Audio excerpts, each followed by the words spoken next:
when people are like, you all like, at one point we ran out of bags. At one point, like, this is something that like Black-owned businesses did not see coming. No. And although I have a very strong support system behind me, which is what is good about owning a franchise, is that like when I'm out of bags, I can run down to another 7-Eleven and get bags, or go down to, you know what I mean? Like run across the street and get something. But a lot of Black-owned businesses were not ready for this. Like we never knew that this moment was coming in history. And so I think there's not a grace period given to us where it's like, you know, like why would they run out of pizza, or why would they run out of fish, or why would they run like all these businesses? And it's like, we had no idea this was coming. Like you all weren't supporting us like this, you know, 5 months ago. So how are we supposed to know this wave was coming, and how are we supposed to be, you know, ready for this, you know? But I mean, we're trying the best we can as a business owner. That's what consumers need to understand, because that's part of group economics too. We really hard on each other as business owners, especially like individuals just getting started out. We got to really support our entrepreneurs in that way, for sure. Right. And do you ever get any of that, like, kind of like backlash from our own community where they'll be like, you know, this is why I'm not supporting Black people now and all of this and that? Yeah, all the time. I had a lady call me the other day and told me that I was price gouging for Black Girl Magic. And she said because she saw it at a very large consumer for a cheaper price.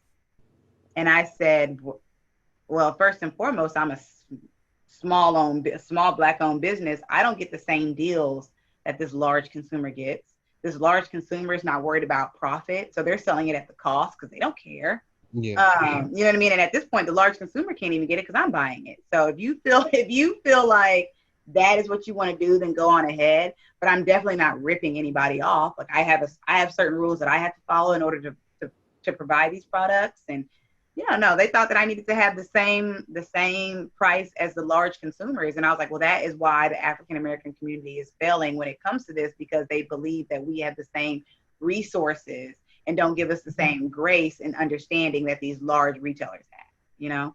Well, I'll just go get it from Target, or what? This is not this product because you can't get it. You know what I mean? But like, I'll just go get products in my store. It's cheaper at Walmart. And it's like, well, I'm sure it is, but this is a convenience store. You pay for the convenience of not having to go into Walmart. So I don't know how other businesses are having the grace of it, but I know that has always been a thing at my store. It's like people are always like, well, that's expensive. You know, CVS has it cheaper. And I'm like, well, going to CVS. What you want me to do? Go to CVS. At the end of the day, I get paid, but I can't lose money just to be able to keep people. I don't have that same luxury. And I think that's really important, because a lot of the times, a lot of our entrepreneurs, our new entrepreneurs, they'll get faced with that situation. And like you said, they don't have that support system on the back end. So they're just going to be like, okay, I want this business. I want to make sure that I start getting things done. So they end up lowering their prices and devaluing themselves. And like you said, that's the main problem with entrepreneurship in our community.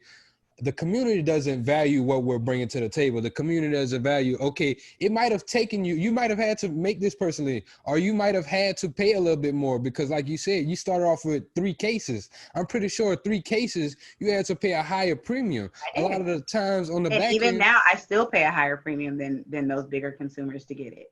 And I'm not complaining about it, because at the end of the day, like, I'm selling it well. And at this point, like, if they want to bring down the price or not, I'm still selling it.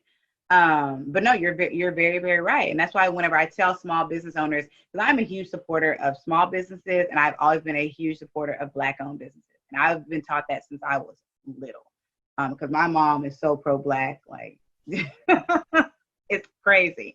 And so I was always taught that, you know what I mean? Which is why I worked in South Dallas at the African-American Museum and Cedar Crest Golf Course, where they had a golf pro. Like, I've always been in the Black community. And so I always tell, like, even like business owners now, whenever I go in and they're like, all right, we'll throw in this for free. I'm like, nope, I'm gonna pay for it. Like, you need to know your worth. Like, if you tell me that your hot sauce is 25 cents a thing, don't throw in extra hot sauce. Like, I'm going to pay for it, because we need you to thrive. Like, don't lower your stuff, because you need to know your worth. And I always say, know your worth. That's powerful. And I kind of want to go